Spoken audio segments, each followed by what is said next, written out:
All right, everybody, I am back with a brand new movie review. I'm a little tired, but I just got back from Rebel Moon Part 1, A Child of Fire. And I am finally able to give my unbiased review on this film. And I went into this as a blank slate. And it doesn't matter who made this film. It doesn't matter that Netflix is behind it. I'm going to give you my honest thoughts on the film. And it's really cool because when we left, we got a poster that we were able to take home, and it was a full-size movie poster. And they let us know that this is a very limited engagement of people like me being able to see it. And it was really cool. And it's actually the poster that is the title to this video. But while they were there, while we were sitting down, they were doing a Zack Snyder trivia, and I won the fourth and last question, which was, what was the name of the second movie? And I said, The Scargiver. And so what I won was the promotional poster that they were using at the theater. So there's not very many of these that were made, and mine's kind of this foam hard material, and I was able to take it home, and I'm going to show a picture of it here in the video. So let's talk about this movie. First and foremost, I am a massive Star Wars fan. I don't talk about Star Wars enough on my channel, but I am more of a Star Wars fan than I am DC stuff. But I don't ever talk about Star Wars. There are lots of channels that talk about Star Wars, and I can't touch a lot of those channels. But one of the things I was curious about is I know the whole history about how this was a story that Zack Snyder had basically pitched to Lucasfilm before Disney took it over. And so I was curious, what are the similarities here? Now, if you go in looking for similarities, you will find some. But this is definitely not a Star Wars film. It's a Star Wars film in as much as this takes place amongst the stars and planets, and there's a group of people going against, people like the Empire. But it's definitely not Star Wars. In fact, the one thing that you see in the trailer that you might think would be Star Wars-esque are the red sabers that are used. And these are basically regular swords that could be like superheated. So they're not lightsabers in the sense that we got in Star Wars. It's not lasers that come up from a hilt in some way that's kind of magical through some crystals. These are actually swords that can get lava hot and cut through stuff, which is pretty cool. In fact, when we see this scene in the film, it's pretty neat. There's a character played by Jenna Malone in that scene. She's the kind of the spider thing that you see in the trailer, and it was pretty cool, that sequence. So this movie opens up with a character named Jimmy doing the kind of the monologue on what's going on. And if you were trying to make similarities with Star Wars, this is where you would see the scroll at the beginning. But voiced by Anthony Hopkins, he plays Jimmy. And Jimmy's got an interesting role in this film. And I am very eager to see the second part of this. But he explains the setup at the beginning of this movie on how this family was taken down and somebody had to take over the throne. And they're basically enslaving all the planets near them and all this stuff, taking resources and being basically a brute force. I'm not going to give anything away outside of that story-wise so that you guys can enjoy this on its own. We've got this girl, Cora, and one of the first shots is her on this planet, basically, tilling the land to be able to create some crops. And we're introduced to her character. We find out who she is through the course of the film through some flashbacks. And it's quite interesting. The first half an hour of this film is very gripping in the fact that we get to see the big bad guy of the film, which is played by, Ed Skrein, and he is Admiral Atticus Noble. This is one bad dude, guys. He is a bad dude. And I am very eager to see the extended version of this to see how evil they can make this guy, but he was evil just from the moment he comes on screen, it oozes off of him, okay? And he's a very scary dude, let's put it that way. Well, something ends up happening, and she ends up having to put a team together. And this is where you can find similarities with the Samurai 7, the Magnificent Seven, those sorts of movies. And this encompasses the middle part of the film, which is where I had the issue of the movie. They go from planet to planet hopping, gathering these people together to help fight this group of people. And it goes by too quickly. It goes by very fast. And there's one character played by Charlie Hunnam who ends up kind of knowing where these people are at and taking them where they need to go. And it all comes together too easily. It just comes together too easily. And I'm sitting there thinking, wow, this movie's just moving by pretty quickly. And here's the issue with the way people are going to view this. We already knew going into this that this was going to be 2 movies.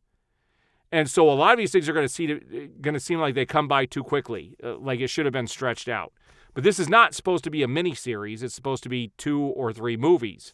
And so they have to move along pretty quickly, and they do in the film. So the middle part of the film is where I think the most narrative issues come in, where everything just happens too conveniently, too quickly, and they jump from this planet to this planet, grab this person, this person, this person, and they go. We don't get to spend any time with these characters, okay, which is not necessarily a bad thing, but I will tell you there are some characters in this movie that I really wish we could have gotten a lot more from, and I'm not going to tell you who they are, and people will experience what happens to these characters in the movie, but I want to say some spoilers, but I'm not going to. It's just going to be an interesting second part, let's put it that way. And, partway through the film, I'm thinking this is a 3-star movie. It's not great. It's not amazing. It's not anything super special. But then we get to the last act of the film, and holy freaking crap, does it come together. And that last act, there's a massive action sequence at the end that is freaking phenomenal. There were things that happened that I weren't expecting to happen, and some other things that I could see the decisions he made to distance himself, Zack Snyder would do to distance himself from something that Star Wars or Disney would do. And he took it to a whole new level at the end, which then opens up a whole can of worms on what's going on with some of these characters. Like, I am very eager to see the extended version of this. Do I think that it's hurt because this is a PG-13 version? No. I think the film is very capable as it is. I think people will get enjoyment out of it. Is it this amazing action film all the way through? No. In fact, I could see that the first, 2/3 of this film on repeated viewings could get a little bit boring, especially when you know what's going to happen. But it still moves in a nice clip. I mean, there's a lot of things that they have to do in this movie to get to where they're at the end of the film. And that last action sequence was amazing. But then when you think the movie's over, it continues to go for a little bit longer and then introduces some stuff that you're like, okay, now they're going to have to explain this in the second movie, like what the heck is actually going on. And it's kind of interesting. We're going to get to see more with some of these characters, and some of them were not. And it's very interesting how this all played out in the end. And I went with my good friend, and he enjoyed it. I enjoyed it. And so at the end of the day, first of all, let me talk about the score to the film too, and then I'll give you my final score. The music was done by Junkie XL, the same guy who ended up doing Zack Snyder's Justice League. And the first half of the movie, there's nothing special about the score. It matches what's going on the screen, but there's no standout themes or anything. But man, that last action sequence, yeah, that's when the music really comes in, and it's pretty freaking phenomenal. So at the end of the day, what do I give this movie on its own merits? Just as a standalone film, and with what was released, I give it 4 out of 5 stars. This was a very enjoyable movie. It was worth the time to go see it. I am excited to see it again when it gets released on Netflix. And if they ever release this on disc, I will be picking it up. And I am looking forward to the longer version of the film. My one fear, and this is something I talked about with my friend, is the fact that if they make it longer, there are some things I don't think I would want to be longer.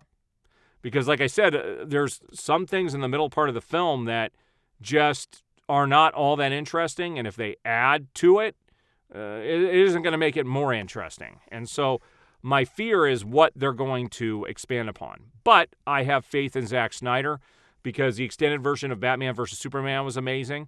and Zack Snyder's Justice League was amazing. And so I have every right to believe, every indication is that extended version of Rebel Moon is going to be something pretty awesome. All right, guys, so there's my review on Rebel Moon. That is my unbiased review. I really enjoyed the movie. I think people are going to love this world, and it's going to be interesting to see how they expand upon it. And I do see how this could be the beginning of a big franchise if they play their cards right. But people are going to have to tune in to stream it, and I would love to hear what other people thought. But it is nowhere near the dumpster fire that critics made it out to be. It's just not.